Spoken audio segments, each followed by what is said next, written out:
Welcome to the party, pal.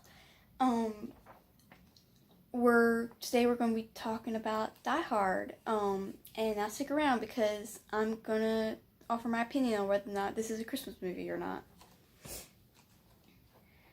It was a good movie. I actually liked it for a movie that's been so hyped up all my life. It was really good. I love the music by Kamen, and the cast is great too. And Willis just needed to shut up and stop doing coke.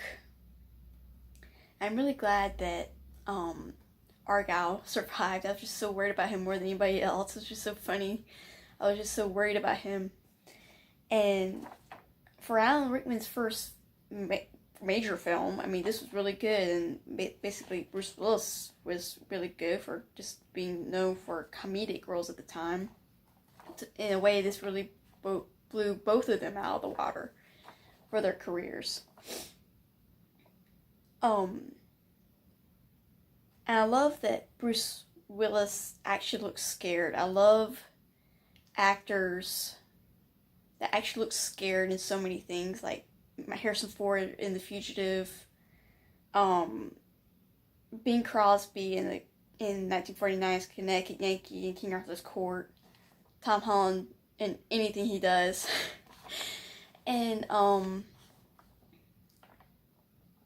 what I don't understand though is John tells Powell that the walkie-talkie is a party line.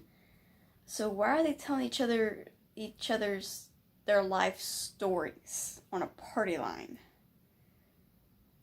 Because Hans and everybody else can hear that.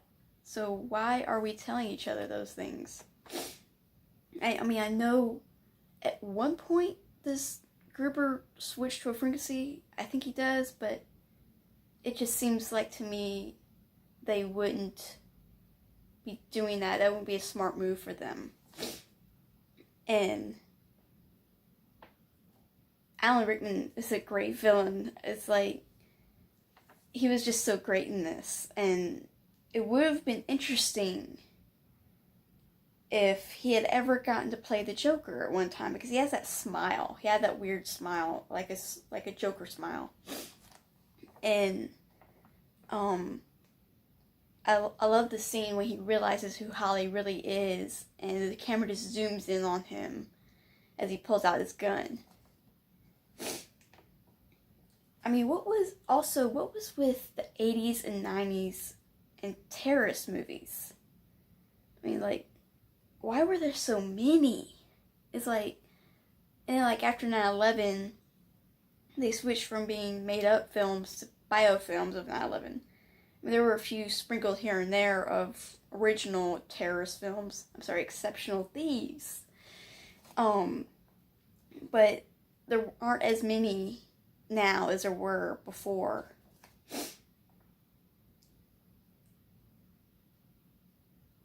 I just feel like with Carl's return at the end, I mean, I know is also a way for Pal to redeem himself, but I just feel like they wanted one last jump scare, so they threw in Carl. It's like, of all people, to come running through a crowd with a gun full of cops and firefighters and other first responders. It was just like, it just felt thrown in. I mean, it was a great movie overall, but I'm not really sure if it warranted having 5 films. Or a 6th one.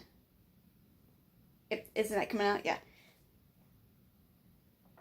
Well, I just want to know also, why is it that in cop movies, not cop movie, but movies like this, the cops never listen to the one person who is there with all the information, and they just decide, let's be gung-ho about this and get all of our people killed. I mean, just one of those things, something I would like to know is, did Pal's wife ever get her Twinkies? The rest of her Twinkies? Did you go back to the store and get them for her? And how did the ambulance fit in the truck with all the people in that back of that vehicle? Like, where did the ambulance come from? It's like, how do we fit that in there? And I mean, I'm sure it was like they really needed a kiss, but it was such a gross kiss at the end between John and his wife. Holly was like, do we have to do a bloody kiss right now? Can we wait till he's cleaned up? And I mean, it was a good ending overall. And so